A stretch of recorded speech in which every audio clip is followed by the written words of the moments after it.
বাংলাদেশের গোয়েন্দা কাহিনীর ইতিহাসে গত কয়েক সপ্তাহ ধরে যা চলছে তাকে যদি এক কথায় প্রকাশ করতে হয় তবে তা হবে গোয়েন্দাগিরি যখন কমেডি শো। গত 12 ডিসেম্বর ঢাকার বিজয়নগরে ইনকিলাব মঞ্চের মুখপাত্র ওসমান হাদিকে প্রকাশ্য দিবালোকে গুলি করার পর থেকে যে রোমহর্ষক ঘটনার সূত্রপাত, 31 ডিসেম্বরের মধ্যে তা স্রেফ একটি অতি প্রাকৃত থ্রিলারে পরিণত হয়েছে।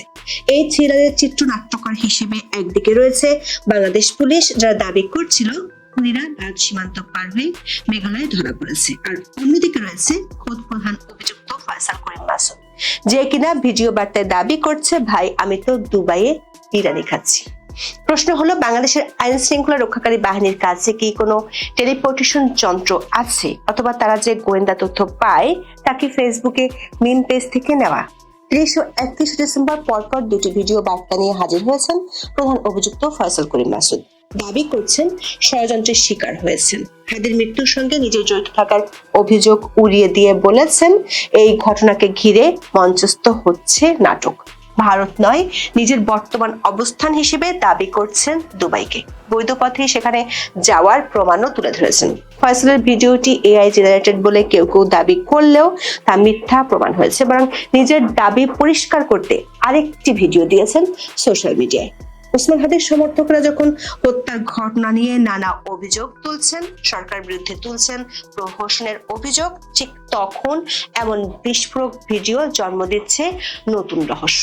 ফয়সালের পাল্টা অভিযোগ হাদির সমর্থকদের মধ্যে যেমন ক্ষোভ বাড়াচ্ছে, তেমনি অস্বস্তি বাড়ছে সরকারের। বিস্তারিত জানতে চলুন যাওয়া যাক বিশ্লেষণে। ইনকিলাব মঞ্চের মুখপাত্র ওসমান হাদি হত্যায় প্রধান সন্দেহভাজন ফয়সাল করিম মাসুদ এবং তার মোটরসাইকেল চালক আলমগীর শেখকে নিয়ে 2.5 সপ্তাহ ধরে গুঞ্জন নাটকের শেষ নেই।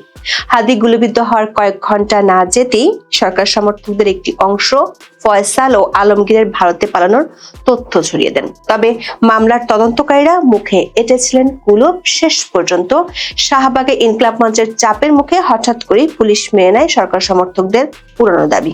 28 ডিসেম্বর একটি বড় সড় সংবাদ সম্মেলন করে ডিবি পুলিশ যে চিত্রনাট্য পেশ করলো তা মার্বেল মুভির চেয়ে কম নয়।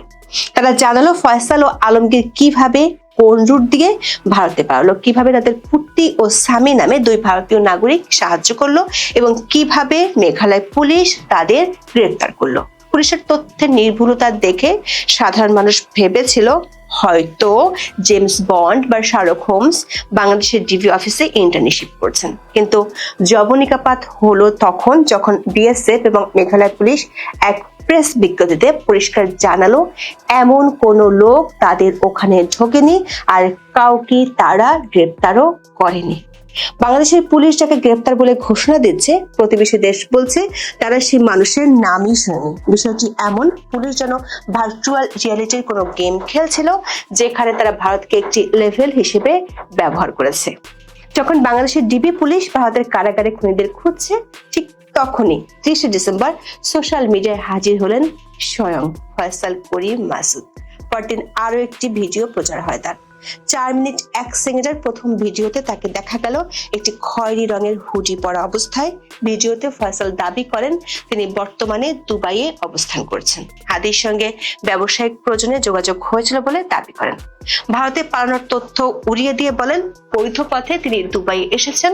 ফয়সালের বিস্ফোরক ভিডিও নিয়ে তোলপাড় শুরু হয় সোশ্যাল মিডিয়ায়। সরকার সমর্থকদের একটি অংশ দাবি করে এটি এআই জেনারেটেড, তবে প্রযুক্তিগত বিশ্লেষণে এর সত্যতা প্রমাণ হয়েছে। দ্য ডিসেন্ট নামের প্রতিষ্ঠান বলছে ভিডিও যাচাই করে দেখা গেছে কৃত্রিম বুদ্ধিমত্তা বা এআই দিয়ে তৈরি নয়। ফয়সালের চেহারা, মুখভঙ্গি ইত্যাদি ফয়সাল করিমের বাস্তব চেহারা এবং মুখভঙ্গির সঙ্গে পুরোপুরি মিলে গেছে। ভিডিওতে ফয়সাল দাবি করেন তিনি দুবাইয়ে অবস্থান করছেন, তবে শুধু ভিডিওর মাধ্যমে তার ভৌগোলিক অবস্থান নিশ্চিত করা যায়নি।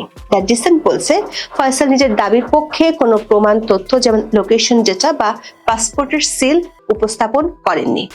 তবে একদিন পরে আরেক ভিডিওতে দুবাইয়ের মাল্টিপল ভিসা তুলে ধরেন ফয়সাল। প্রথম এবং দ্বিতীয় ভিডিওতে ফয়সাল দাবি করেন হাদিকে হত্যার সময় ব্যবহৃত মোটরসাইকেলে তিনি ছিলেন না, এমনকি তার নিজের মোটরসাইকেলটির নম্বর প্লেট পরিবর্তন করে নাটক সাজানোর গুরুতর অভিযোগও তুলেছেন।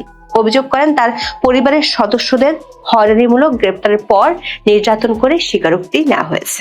যে বান্ধবীর তথ্য প্রচার করা হচ্ছে তার সঙ্গে কোনো সম্পর্ক নেই বলেও দাবি করেন ফয়সাল। বলেন, গ্রেপ্তার হওয়া ওই তরুণী তার মোটরসাইকেল চালক আলমগীর শেখের বান্ধবী। তাকেও হয়রানিমূলকভাবে গ্রেপ্তার করা হয়েছে। ফয়সালের দাবি অনুযায়ী তার কাছে দুবাইয়ের 5 বছরের মাল্টিপল এন্ট্রি তিনি প্রমাণ হিসেবে একটি ভিসার ডিজিটাল কপিও দেখিয়েছেন। এদিকে পুলিশ বলছে তার পাসপোর্ট বাতিল করা হয়েছে। এখন প্রশ্ন হলো, পাসপোর্ট বাতিল হলে তিনি কোন জাদুকরী উপায়ে এয়ারপোর্টের ইমিগ্রেশন পার হলেন, নাকি তিনি কোনো ব্যক্তিগত ড্রোন ব্যবহার করে সরাসরি দুবাইয়ের মরুভূমিতে ল্যান্ড করেছেন? ভিডিও বার্তায় ফয়সাল শুধু নিজের অবস্থানই পরিষ্কার করেননি, বরং নিহত ওসমান হাদির সাথে যোগাযোগ কিভাবে ও কেন হয়েছিল সে সম্পর্কেও বক্তব্য তুলে ধরেন। তার দাবি, হাদির সঙ্গে তার ব্যবসায়িক সম্পর্ক ছিল এবং তথ্য প্রযুক্তি মন্ত্রণালয়ের কাজ পাইয়ে দেওয়ার নাম করে হাদি তার কাছ থেকে 5 লাখ টাকা অগ্রিম নিয়েছিলেন। এছাড়া বিভিন্ন প্রোগ্রাম আয়োজনে নেন আর্থিক সহায়তা। ফয়সাল করিম মাসুদ দাবি করেছেন তিনি ব্যাটল অফ 71 নামে আরেকটি গেম বানিয়েছিলেন। 2016 সালের 27 নভেম্বর বিভিন্ন গণমাধ্যমে প্রকাশিত খবর থেকে জানা যায় 1971 সালের মহান মুক্তিযুদ্ধের ইতিহাস ও বঙ্গবন্ধু শেখ মুজিবুর রহমানের উপর নির্মিত বাংলাদেশের প্রথম কম্পিউটার গেম ব্যাটল অফ 71 এর উদ্বোধন হয়। দেশীয় পটভূমিতে এই গেমটি তৈরি করে সফটওয়্যার ও গেমস নির্মাতা প্রতিষ্ঠান YCU টেকনোলজি লিমিটেড। এই প্রতিষ্ঠানের মালিক ফয়সাল করিম মাসুদ। দর্শক, পুরো ঘটনায় সবচেয়ে কৌতুককর দিক হলো বাংলাদেশের পুলিশের অবস্থান পরিবর্তন। প্রথমে তারা কিছু জানে না বলে দাবি করলো। নির্বাচনী প্রচার থাকার সময় 12 ডিসেম্বর দুপুরে রাজধানীর বিজয়নগর ওসমান হাদিকে গুলি করে দুর্বৃত্তরা। এরপর সরকার সমর্থকরা দাবি করে বসেন গুলি চালিয়েছেন ফয়সাল করিম মাসুদ, আর মোটর বাইকের চালক ছিলেন আলমগীর হোসেন। ঘটনার কয়েক ঘন্টার মধ্যে তারা সীমান্ত পাড়ি দিয়ে ভারতে চলে যান। সীমান্ত পার হওয়ার আগের প্রতিটি রুট, সুনির্দিষ্ট সময়, এমনকি ভারতে তাদের অবস্থানের তথ্য ছড়িয়ে দেওয়া হয় ফেসবুকে। কিন্তু পুলিশের পক্ষ থেকে অবশ্য এর সত্যতা নিশ্চিত করা হয়নি। এমনকি খোদ স্বরাষ্ট্র উপদেষ্টা বলেছিলেন ফয়সাল করিম মাসুদের কোনো অবস্থান তাদের জানা নেই। কিন্তু শাহবাগে যখন হাদি হত্যার বিচারের দাবিতে আন্দোলন বাড়তে থাকে তখন পুলিশ ও সরকার 180 ডিগ্রি ঘুরে যায়। তারা ইন্ডিয়াতে আসামি খুঁজে পায়। শাহবাগের 27 ডিসেম্বর উপদেষ্টা সৈয়দ রিজানা হাসান দাবি করেন হত্যাকাণ্ডের কিছু আসামি দেশ ছেড়ে পালিয়ে গেছেন। এ বিষয়ে ভারত সরকারের সঙ্গে কূটনৈতিক পর্যায়ে কথা বলা হয়েছে।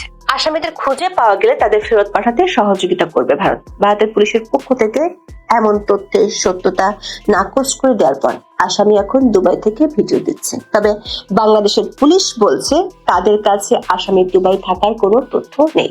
Deputy commissioner Talibur Rahman North East নিউজকে জানিয়েছেন ফয়সাল গত 6 বছরে মাত্র একবার সিঙ্গাপুরে গিয়েছিল। অর্থাৎ পুলিশের ডাটাবেজ অনুযায়ী আসামি দুবাই যায়নি, কিন্তু আসামি তো ভিডিও দিচ্ছে। তাহলে কি সেই ভিডিওটি কোনো প্যারাল ইউনিভার্স বা সামন্তরাল মহাবিশ্ব থেকে রেকর্ড করা, নাকি খুনি বাংলাদেশে কোনো সেফ হাউসে বসে দুবাইয়ের ব্যাকগ্রাউন্ড দিয়ে ভিডিও বানাচ্ছে? দর্শক, পুরো বিষয়টি এখন শুধু একটি হত্যাকাণ্ড নয়, বরং একটি রাজনৈতিক গেম শোতে পরিণত হয়েছে। সরকার সমর্থকরা দাবি করছে এটি ভারত ও আওয়ামী লীগের ষড়যন্ত্র। উপদেষ্টা নাহিদ ইসলাম বলেছিলেন দিল্লি থেকে সব পরিকল্পনা হচ্ছে। আবার অভিযুক্ত ফয়সাল বলছেন তাকে ফাঁসানো হয়েছে এবং এর পেছনে জামাত ইসলামের হাত থাকতে পারে। এসব নাটক আর গুজব ছড়ানোর মধ্যেই ভিডিও বার্তা নিয়ে হাজির হলেন ফয়সাল। তার উল্টো অভিযোগ, প্রকৃত খুনিদের রক্ষার জন্য তাকে পরিবার সহ ফাঁসানো হয়েছে। দুবাইয়ের ভিসা তুলে ধরে বলেছেন ঘটনার পর বৈধ পথে তিনি বাংলাদেশ ছাড়েন। তার নামে ইস্যু করার চেকগুলো নিজের ব্যবসায়িক অংশীদারদের বলেও দাবি করেন। ফয়সাল বলেছেন অনেক আগে থেকে তিনি সফটওয়্যার বিজনেস করছেন। আওয়ামী লীগ সরকার পতনের পর ব্যবসায়িক মন্দা কাটাতেই সাহায্য চান হাদিজ, আর ডোনেশনের বিনিময়ে মন্ত্রণালয়ের কাজ পাওয়ার প্রতিশ্রুতিও পান। ঘটনার দিনেও তিনি গিয়েছিলেন ব্যবসায়িক স্বার্থে। এরপর তাকে উদ্দেশ্যমূলকভাবে ফাঁসিয়ে দেওয়া হয়েছে। দর্শক, ফয়সালের দাবি সত্যি হলে তিনি বর্তমানে দুবাই অবস্থান করছেন। প্রশ্ন হলো হাদি হত্যার পরপরই তাকে নিয়ে তোলপাড়ার মধ্যে বৈধ ভিসায় তিনি কিভাবে বাংলাদেশ ছাড়লেন? পুলিশ যদি সত্যি ফয়সালের পাসপোর্ট বাতিল করে থাকে তবে তিনি কিভাবে বিদেশে গেলেন তা এক বিরাট রহস্য। সরকার সমর্থকদের দাবি অনুযায়ী তিনি বাংলাদেশ থেকে ভারতে গিয়ে থাকলে সেখান থেকে দুবাই যাওয়া এক কথায় অসম্ভব, কারণ সেক্ষেত্রে ভারতীয় ইমিগ্রেশনের ছাড়পত্রের প্রয়োজন হতো। এমন একটি স্পর্শকাতর ঘটনায় ভারতীয় কর্তৃপক্ষ তাকে দুবাইয়ে যেতে সাহায্য করলে সেটা হবে নিজেদের পায়ে কুড়াল মারার মতো ঘটনা। তাহলে বাংলাদেশের বিমানবন্দর ব্যবহার করে কি করে দুবাই গেলেন ফয়সাল? কেউ কেউ মনে করছেন ফয়সাল হয়তো দেশে থেকে এই বার্তা দিচ্ছে। সেক্ষেত্রে ওঠে বড় ধরনের প্রশ্ন। সরকার যেভাবে তাকে হন্য হয়ে খোঁজার দাবি করছে, তার মধ্যে কোনো ব্যক্তির কি দেশে এতদিন পালিয়ে থাকা সম্ভব? আর যদি পালিয়ে থাকবেন তাহলে প্রকাশ্যে এসে কেন পাল্টা চ্যালেঞ্জ ছুড়ছেন? আর যদি তিনি দেশেই থাকেন তবে পুলিশের নাকের ডগায় বসে তিনি কিভাবে ভিডিও আপলোড করছেন, তা আরো বড় রহস্য। ঘটনার পর থেকেই বহু অস্পষ্টতা, সরকার সমর্থকদের অতি উৎসাহী গোয়েন্দা তৎপরতা এবং শাহবাগের নতুন করে উত্তেজনার সংক্রমণের মাঝে ফয়সালের ভিডিও যোগ করেছে সত্যিকারের ড্রামা। এই ভিডিও নিয়ে দুদিনেও নিশ্চুপ আইন শৃঙ্খলা বাহিনী সরকার সমর্থকরা দিচ্ছেন শীতনিদ্রা। শেষ পর্যন্ত কি এই খুনের রহস্য উন্মোচিত হবে, নাকি এটি ভারত বনাম দুবাই টক্সিন গেমের আড়ালে চাপা পড়ে যাবে? সবাই হয়তো বলবে, কিন্তু আপাতত এই বিভ্রান্তকর পরিস্থিতি দেখে আমাদের একটাই গান মনে পড়ে, কোথায় পাবো তারে যে আসামি ভিডিও দেয় ওপারে। এখন এ পর্যন্ত। সবাই ভালো থাকুন, সুস্থ থাকুন, নিরাপদে থাকুন। দেখা হবে